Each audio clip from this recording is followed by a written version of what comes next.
So for the last 15 to 20 years, I've been working on the physical interfaces, which I look at them as intrinsic and extrinsic.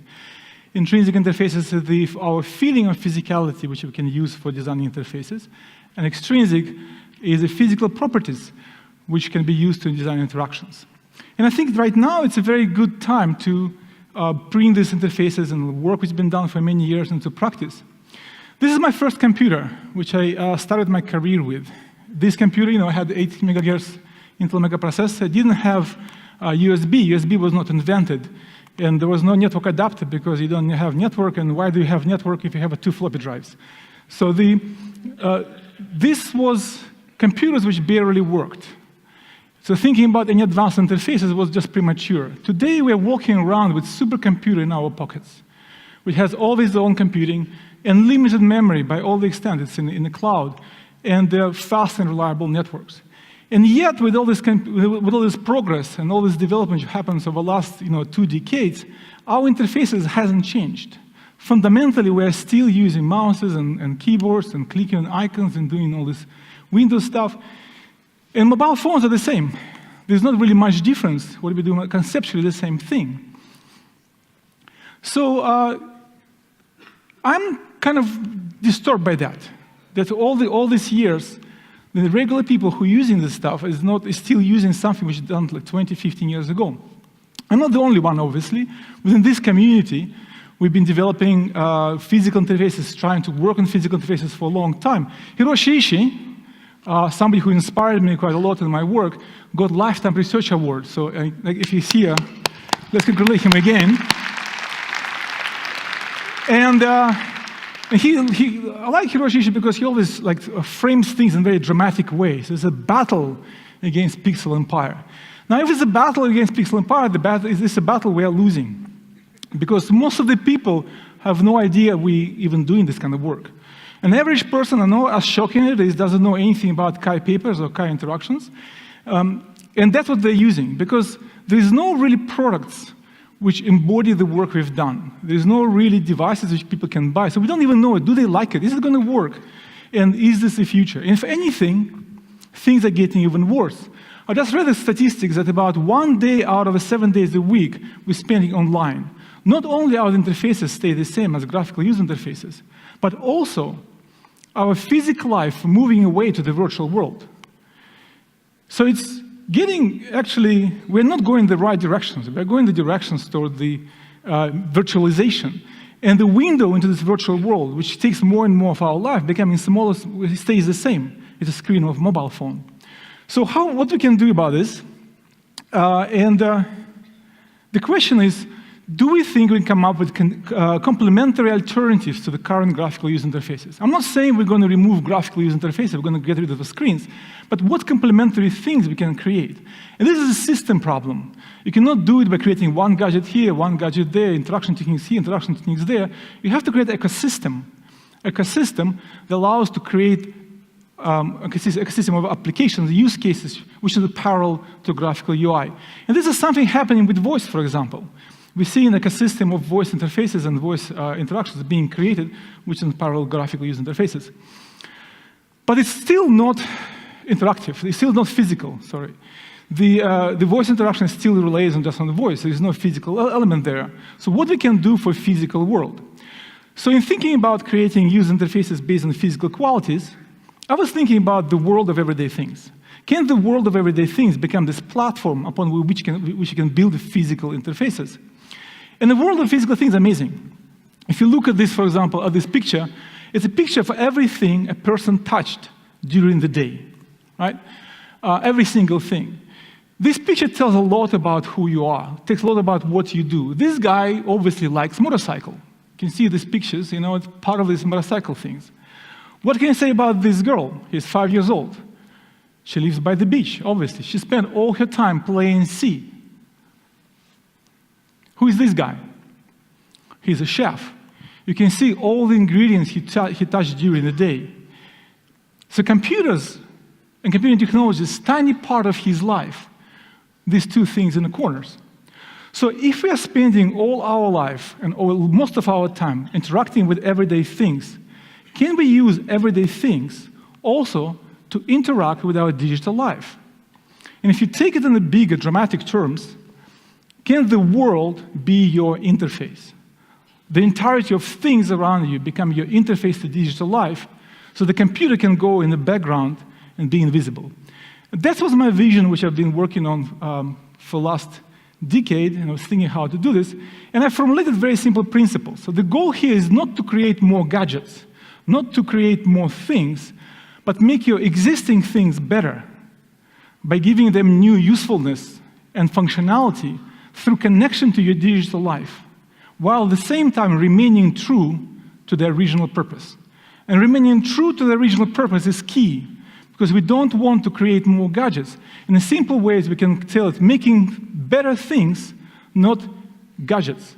And that's sort of my vision, which I've been working on, and I want to talk today about in a little more details. Now, every vision has three components: what, why, and how. What's the vision, why it's important, and how you're going to execute it. And as with every vision, it's how where things become a bit difficult. You know, like world peace. Everybody knows what the world peace is. Nobody told me in my entire life that they don't like the world peace, and somehow we're still pretty far away from the world peace. So in my talk, I'm going to be focusing on how we can take the world and try to inject computation and interactivity into things around us. And I come up with three-step program to do this, to make this happen. Number one, how to make things that are also interfaces. Number two, how to make those things that are also interfaces into the products, because we have to move it to the real world for people to use it. And then how we can scale it so it can work across multiple products in the real world.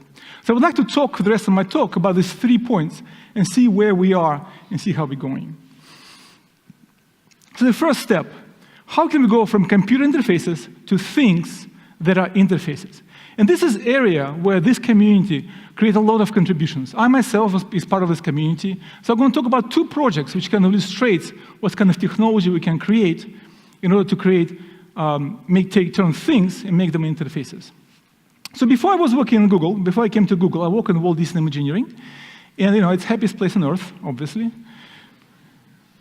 And while it's the happiest place on earth, it's also very expensive to run.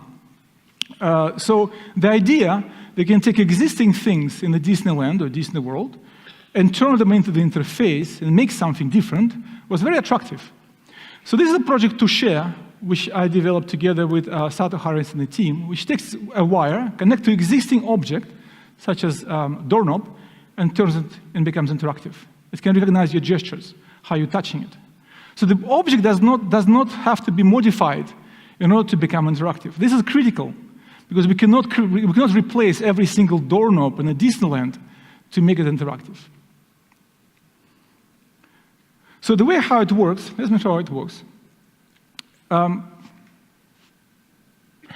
So it's based on capacitive sensing. An idea, when the capacitive sensing, you're injecting a single frequency in objects. That's how normal capacitive sensing works. So it creates capacitive coupling. What happens though is that if you create a multiple wave at different frequencies, it will take different parts of your body. So if you change the path to the ground, for example, you take off your leg, for example, you are a pirate, then what's going to happen that some of the signals would not go through your leg, well, wooden leg, to the ground, and you will see attenuation of the signal at that particular frequency, which corresponds to this path. What you're going to get is this bunch of waves, which represent the different path of signal takes through the object. And then using basic machine learning, you can recognize what specific gesture you're doing. Now, the beauty about this thing is that you can apply it to anything. This, for example, can recognize how you're touching the water with electrodes under the ground, under the fish tank. It shows you have one thing on the bottom, or the whole hand. And again, you can't modify the water. It's not a special water. It's the water from the tap. It can also be used for the body. Right? We can know how you're touching it. So you can fold your hands. So if you want to stop music, for example, playing the radio, which you hate, you can just close your ear and you're going to stop it. So your body can become interface. Your water can become interface. Also, plants can become interface. Now, plants was very interesting because there's a lot of plants in Disneyland. And the plant's physiology allows you to understand where exactly you're touching. So you see the line moving up and down. So we can track position of the hand. So you can turn into the musical interface, for example. Play a little composition. You can play with this for hours. Or it can also be track proximity. So as you're approaching your hand, it can react stronger or weaker depending on where you're touching the plant.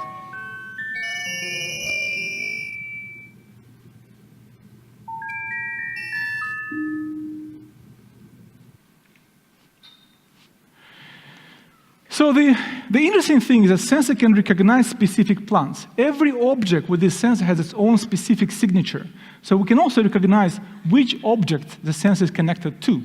So every plant can be recognized, and now you can create characters for the plant. So every plant has its own behavior. For example, this is a video. This is an installation we did in the park where we created a drum plant. So this kid loved it. He was there was a big leaves, and every time you hit on the leaf, it creates a little bit of a drum sound. There's a little bit of a delay there, but people get it. And surprisingly, kids really loved it. I mean, the people who loved it most were actually children, and less of the adults. So these kids keep coming back and forward.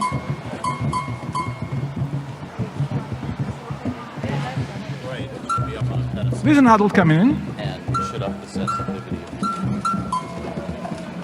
All right. Interactive plants. Been there, done that, you know, so hard to impress, hard to impress. What can I say? The standards are really getting high. Mickey Mouse loved it, so he signed off. So that was a big success. So people often ask me, what's the practical application of interactive plants? I mean, tons of practical applications. For example, you can make a calendar plant, which can control a calendar.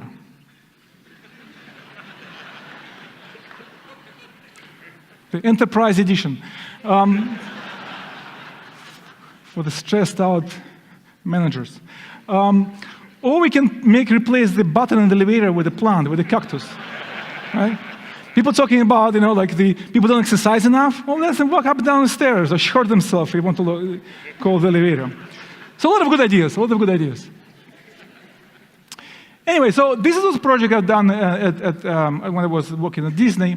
When I moved to Google, I started thinking more about intrinsic qualities of the physical interactions. And I was looking at the kind of gestures, how we're using physical body to interact with things. And Kinect was there, of course, it's a brilliant product. But it's kind of hard to put them into everyday things, into things you use every day. So how would you create a sensor which can be part of the, which can be part of everyday objects. So it's a bit tiny enough and go everywhere else. So everything can be aware and kind of understand your gestures, what you're doing, and react to that. And that's what became Project Soli. Project Soli, which I started at Google, and it was a paper published at SIGCHI in 2016. So with Soli, we started looking at a completely new modality for sensing, which is radars. And radars have amazing properties. Radars can be very small, theoretically, and they work for materials. You can hide them on the textile, on the plastic, that goes right through. It works on day and night, not dependent on the illumination. Can 3D tracking and occlude things, a lot of good things. The only problem is that when we started, they were kind of huge. There was no radar small enough to put inside of the device. So, now, fortunately, we didn't have to start with the big antennas. We started with this kind of device, which is kind of still big. And within about 12 to 10 months, through the variety of iterations, all the prototypes we built, we were able to shrink it to the size of the chip, working with our partners as one of the semiconductor companies. That's the actual proportion is there. So it's FMCW radar, which works at 60 gigahertz and emits signals using 2 TX antenna, transmit antenna, and 4 RX antennas, which receive signals, and they can interpret that, try to understand what's going on. This is how radar works. The basic principle is that it emits signal, and then captures the reflection, and you get one-dimensional wave, which represents the superposition of all reflections from the hand. As your hand moves, this sort of wave is going to change. And we can capture those changes, and then using machine learning, understand what these motions are. And that's the basic fundamental principle behind Soli, which is different from traditional radars, which usually use spatial resolution. We're looking at temporal behavior of the radars. So this is how range Doppler looks like, how signal looks like. Interpreting signals from the radar was very challenging because it doesn't have a natural physical interpretation we can look at and understand what's going on. These are 4 gestures across 5 users, but even though it's difficult to understand, this is range Doppler, even though it's difficult to understand, you can see that how similar they are across all the users and how different they are across different gestures. So you can see intuitively you should be able to pull them apart and make them work. In parallel, as we were building technology, we were trying to understand what kind of interaction language we can design for the radar, which is based on motion and not on static gestures, like a V-sign. This is our first prototype we built for interaction design. Very low-key. And after certain kind of explorations, we centered on this idea that we want to represent motions you do when you operate physical controls, like you're moving a slider, or turning the knob, turning the key, or using your phone in one hand with one thumb. These are universal gestures. They're much more universal than gestures like OK or V-sign because these are culturally significant. The technology is universal across all the countries and all the nations.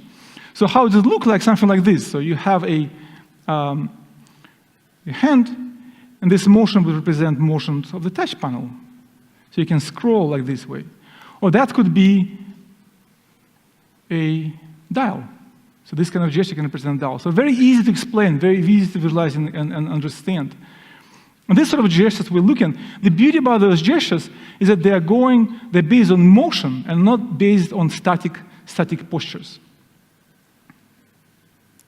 And the button. So this was our basic idea. This is our visualizations, how it could work with actual devices. This is concept video, which tried to understand how it would work. This is how it could work on the watch. The beauty about the radar is because different positions of your hand can represent different functionalities. You can move it up and down. So, but basic idea, of course, is that your hand becomes a user interface. That's all you need. You don't need buttons, don't need sliders. Your hand is the only thing with you that you need to control everything. And then everything can be controlled with these basic gestures attached to your hand. So this is actually working versions that we demonstrated at Google I/O about 3 years ago. You can see how sensitive it is, how the hand moves, very tiny gestures can be tracked. So you can build simple interfaces. You can slide through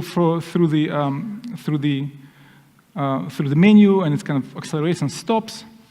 Or you can use a space around the object to control different things. You control now hours, now you can control minutes by moving your hand higher or lower. So this kind of suggests what kind of language you can build with intrinsic physical interfaces around the radar. Of course, you can also do simple games such as soccer by doing this simple flick gesture. Now, the biggest problem we had after we built the first version is that our sensor was taking a lot of power, and the legal told us to put this sticker on the device, hot surface. So we had to spend quite a bit of time to shrink the sensor and improve power consumption. So the second version of the sensor, which we showed about 2 years ago, was 22 times more efficient and was able to fit into a much smaller form factor. So it was 0.55 milliwatt power consumptions from 1.2 watt. And with that, we're able to build it into the watch. This is the first prototype. When it goes inside of the plastic, you can see radar works through the plastic, so you can do things. This is the same demos running on this first version of the watch. And then we did the second versions where we build more kind of attractive smartwatch, and that was the one we have. We designed a whole new interface based on spatial paradigm. So the space on the right side is sort of proximity gesture sense, and moving your hand there would control level of details on the macro level of the interface. Well, if you move into the gesture space, you can do such gesture and can interact with the controls. So let me show how it worked. This is a real watch working without a battery. So as approaching this, it selects the line shows how far you're from the device. And once you look there, now you can control the gestures. You can scroll through the elements. And you can tap fingers together to select the element and then scroll through that. You can tap again, go back. You can control it. And then you can move away, and it goes back to neutral state. So these are early versions of how we can use radar to create this very simple gesture interactions in a very small form factor. Now, there's a lot of work we're doing there, and this community actually creating a lot of amazing work which can be plugging into this vision of making things interactive. But the second challenge is something which is just as challenging, if it's not more, is how can we take those research prototypes and go from research prototype to product? And this is very challenging. First question we ask ourselves, who's going to do this? Who is going to build products based on those technologies? Who can make things, everyday things, embedded with technology? And the problem there is that the world of things is huge. 150 billion garments, for example, made every year by the apparel industry worldwide. In comparison, only 1.4 billion phones are made by consumer electronic industry worldwide. It's 100 times bigger market. So it's illusion to think that we as a technologists, we as a technology companies or technology community can create this 150 billion garment, 150 billion garment market of things. And it's just garments. Let's add furniture and everything else. It's impossible. So the approach which we took in my team is that we have to create technology which allows makers of everyday things to become makers of smart things. We have to transition those industries from kind of like pre-industrial revolution stage where they are now into the modern days and help them to do this them rather than trying to do it ourselves. And for that, we should treat technology as a raw material. It has to behave, act, and look like materials used by the people who make this technology, making these things. And we formulated a very simple challenge. Can tailor make a wearable? As simple as that. So in order for the tailor to make a wearable, the things has to fit into the tailor's workflow, right? So the touchpad, for example, made for the tailor should look like a textile touchpad. It's not going to be electronic touchpad. The tailor is not going to become electrical engineer. So how can we make it? And that has to be done in a way so the tailor can use it in his or her process. And so that became Project Jacquard. Project Jacquard, which tried to create this whole flow. Sometimes people think that Project Jacquard is about yarn. Yarn is not a tiny component. Project Jacquard is about turning the industry and becoming smart. So to do this, we started from the beginning. We went for the factory in Japan, which is making yarns. This is the factory. We work with not engineers, but with artisan. This is the person who runs the factory. And an artist who knows how to make things beautiful. So this is our team which started working on the yarns. Working together, we created, and we use the same machines to make those yarns, which are being used to create yarns for kimonos for generations. So working together, we created a new conductive yarn, which I believe is still one of the best in the world. It can come in multiple colors, multiple thicknesses, can be silk, cotton, everything else. It can consist of very thin alloys, wires in the middle, wrapped around, braided around with polyester, silk, something else. Now we can take these yarns and then go up in the supply chain and give it to the people who make textiles. There's a factory in Japan which we kind of transition the knowledge of how to weave tactile touch panels. And once you teach them how to do this, they can do anything they want. We don't have to explain them how to use it for different types of textiles. You see our touch panel being woven, two-dimensional.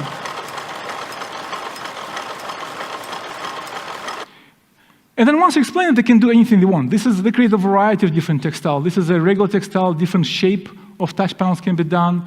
You can see the dark area in the bottom. It's kind of integration on the design, so it's invisible within this kind of contemporary design. We did a organza type of textiles where it's transparent, and we can also make it completely invisible, so you don't even see the tactile pattern touch panels. So all this is possible to do without us being involved. We just let them do and go wild. And after we come up with all these textiles, then we took it to the Savile Row in London to tailor, and then asked them, what can you do with this kind of textiles? How can you build a garment which degrades those textiles? Now, the interesting thing about tailors in Savile Row and tailors in general, they don't use computers. That's why we went to tailors. They use chalk to draw, everything done by hand. They cut it with scissors. And that's why you pay a premium price if you buy the jacket there. So everything we give them have to fit in their process. It's done by hands. not machines. You should be able to draw this and then cut it with scissors. And you should be able to iron it as they're working on the garment. If things don't fit in their process, they simply is not going to use it. So you fit the textiles on their body, not on 3D avatars. They don't have 3D avatars. They don't have 3D modeling machines. They're using needles and to sew and put things together. And for them, the look of the jacket is the most important thing. Technology cannot interfere with the design. It has to be very simple to assemble. There's a simple click, and it can be attached, put into the garment, and then I have to look and feel like a real jacket. Then I make a gesture, and I can make a phone call.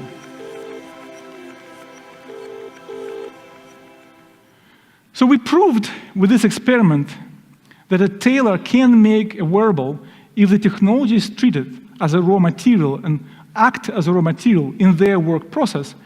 And our next step was to go and take this technology to a proper company. Second. It's Levi's. And the way we think about it is that technology, and that's how we express it here. Project Jacquard is like cotton. It's part of their process. And working with the Levi's, we created a new garment, which is with a jacket for the cyclist. And the jacket I'm wearing right now, and I've been using to control my presentation. A little bit of lag here, since sometimes I'm using clicker, but I've been using, from my sleeve, I'm using to control my presentation. So this is a jacket done for a cyclist, so as cyclist cycles through the city, it can know, control the music, know who is calling, and what's happening, navigations, details, drop the pin, and all variety of sort of notifications can come to the jacket. This is a commercial product which we produced. And people often focus on the jacket, but actually jacket consists of 4 components. And this is 4 components you need to create if you actually want to make this world of things be interactive. Of course, the jacket itself, there's a piece of electronic Jacquard tag, it's here, which has a battery and controls the garment.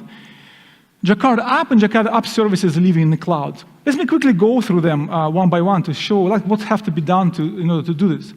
So in case of Jacquard jacket itself, there's a woven touch panel introduced here. It's here on the jacket. And it was produced on a factory, the same factory which makes Jacquard their regular products. You can see it here. So it's not anymore a tailor. It's a machines and the proper equipment, and it has to fit in their process, and we spend a lot of time. For example, it has to be burned with open flames as it goes through through weaving. It's called sintering. This is our panels coming out. This is embryo. And it's cut usually in batches. They cut in batches and then sew it, and using the same people who making jackets, making our jacket. And then you have to wash, industrial wash, to remove the starch from the fabric. There's a testing. So you have to put QA and QC processes so that they can know this it works. And it's the final jacket.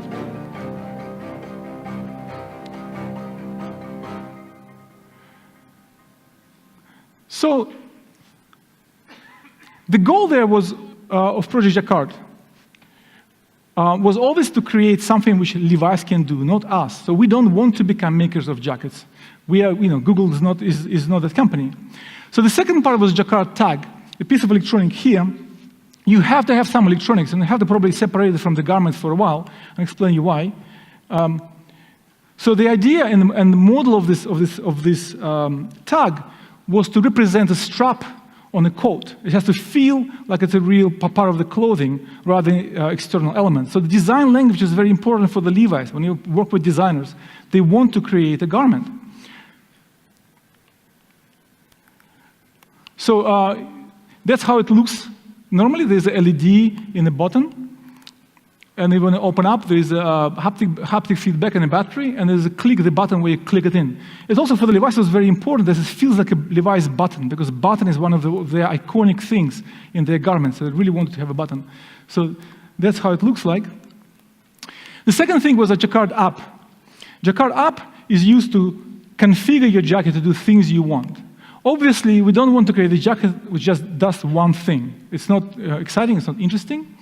So we created an app which allows you to configure the jacket to do what you want. And to do that, we created a simple visual language, which is, while being simple, actually turns out to be very complex. So we create a set of the virtual controllers on the left side, which represent gestures which Jacquard supports, and notifications type Jacquard supports, including haptics. And then we create a set of so-called abilities, or in Echo it's called skills, in our case it's called abilities. It's a small micro apps that you can assign to those virtual controllers. And you do this by physically dragging them from one place and dropping them on the controllers. And once you assign them, this particular gesture became activated and can use to control one of the functionality. So there's a lot of complexity. Even though it's simple language, there's a lot of complexity around different edge cases. Okay. And then finally, there's the cloud. Cloud is Jacquard services, which support the Jacquard and support this whole thing. And the Jacquard was launched not in consumer electronics store. Jacquard was launched in a regular clothing store, which brings a whole bunch of other challenges, such as how we train sales associates, how they know how to sell the Jacquard, what's the customer support, and so on and so forth. But this is the first smart apparel product which is treated from the beginning to the end as a piece of garment and not a piece of technology. And that was the goal of Project Jacquard. Let me show you a video which Levi's produced when they launched the product, which shows how it works.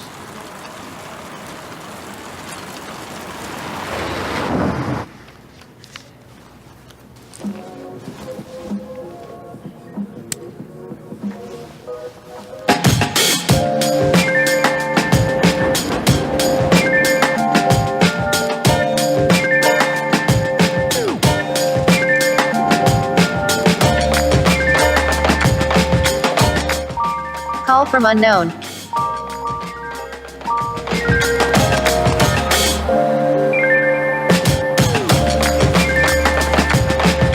Getting next direction. Turn left onto 15th Avenue.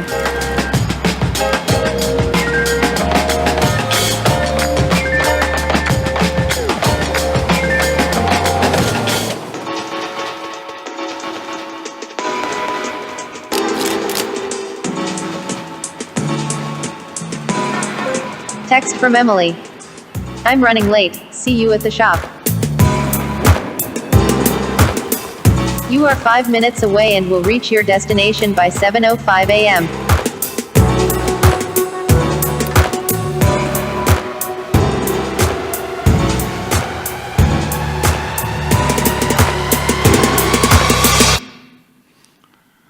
So this was the first product we did, and the challenge there is it's a one product. There's 150 billion garments being sold every year, and this is where we are now. There's a dot, but you cannot see it. If you look really, really close, there's a tiny dot, which represents Jacquard. So, and that's a third challenge, which we're working on right now. That's our next step, is how can we go from a single product, from one device, this one Jacquard, something we learned really, really well. So because we went all the way from making yarns to actually taking to the store and selling it as a piece of apparel, how we can go from that one product to a world of connected things. What's the path? And I would like to talk about we're now at execution point, we're doing this right now. I'd like to talk about the vision, how we imagine it's going to happen. And I want to remind you that the goal there is to make existing things better, not turn them into the gadgets. Right? So we have to work with people who make things and make sure that they can use our technology like a raw material rather than a gadget they just attach to your stuff. And that means, if you try to think this way, that every product we try to create would have a different types of sensors, actuators, or displays which are specific for the purpose of that particular product. That's not going to be the same. For example, a running shoe would not have a touch panel. Why a running shoe would have a touch panel? It makes no sense. Instead, running shoe would have a sensors which allows to measure running speed or knee impact or something else. So every product would have its own sensors and actuators. That means that makers of things and people who are making those things should start thinking about services as much as they think about things. It's not just design of things, but also the kind of services these products provide. Which means they'll become service providers. And we have to start to build a service ecosystem for things The same way we have a service ecosystem for mobile phones right now. You have a mobile phone, and you have all the apps and services and everything else, and sometimes you're still making a phone call. So the same thing has to be done for things if we want it to be successful. And the question becomes, so we have to avoid fragmentation. That's the most important thing, is to make sure that the interface and the user experience across all those things is consistent and the same across all the things. So how can we do this? There has to be one computational platform, then unite them all and provide the same user experience. And obviously, this platform has to run on cloud. And now it's became possible. Until relatively recently, that was simply impossible to run something in the cloud. It was not there. But today, we have opportunity to create a true cloud, use true cloud computing, not just for storage, but run computing there as well. So they all have to be connected to the things. But we have to have a single device which allows to connect to those things. So there have to be a single piece of electronics which can be shared across those things and build this bridge from the physical world to the virtual world. And I have it here, so this is what we're building right now. It's a small, tiny computer, which is shown in the picture. I have it here in my pocket. I'll show you. This is it. Pretty tiny. This is the first prototype which we built. The first prototype which right now we're testing. It's a small computer, and you see on the back it has 6 connectors on the back of the things. This product went through certifications in multiple countries. It goes through all this sort of testing and reliability and water ingress, all important things you need to do in order to ship the product. And the idea here is it can go from product to product to product. You can plug it in a shoe, you can plug it in the bag, plug it in a jacket, and as you're moving from product to product, the product would reconfigure itself to the functionality that this product supports. So it'll be dynamically adapting across the ecosystem of the product. But the computing element stays the same. And what we plan to do is to give this computer to the makers of things, to brands, to companies who are producing those everyday things, and they would be using it just like any raw material, in addition to sensors, which also could become like raw material, like they're using buttons and zippers and all other pieces of materials they put in the product. And what they do is up to them. I think it's very important that we don't want to create all the use cases. We can't create all the use cases for everybody who builds products. For example, a company which is making backpack can create navigation applications which can navigate you through the streets. A company which is making working jacket can track your health as you making sure you stand up or don't sit for too long enough. An exercise company can track how well you're performing your yoga exercises. And the evening jacket can make sure you don't leave your phone behind when you leave a taxi. These are all small, tiny applications, and you would never be able to build them if you have to build entire electronics by yourself for every of those applications. But if you're using a common platform, all run by the same tag, by the same background, back infrastructure, all these tiny applications becomes feasible and possible, and that's the goal. So with that, what we can do, so fundamentally what we're creating, a tiny ubiquitous computer which allows to weave computing, intelligence, and interactivity into your everyday things to realize the ubiquitous computing vision of technology woven in. And that's the end of my talk. Thank you very much.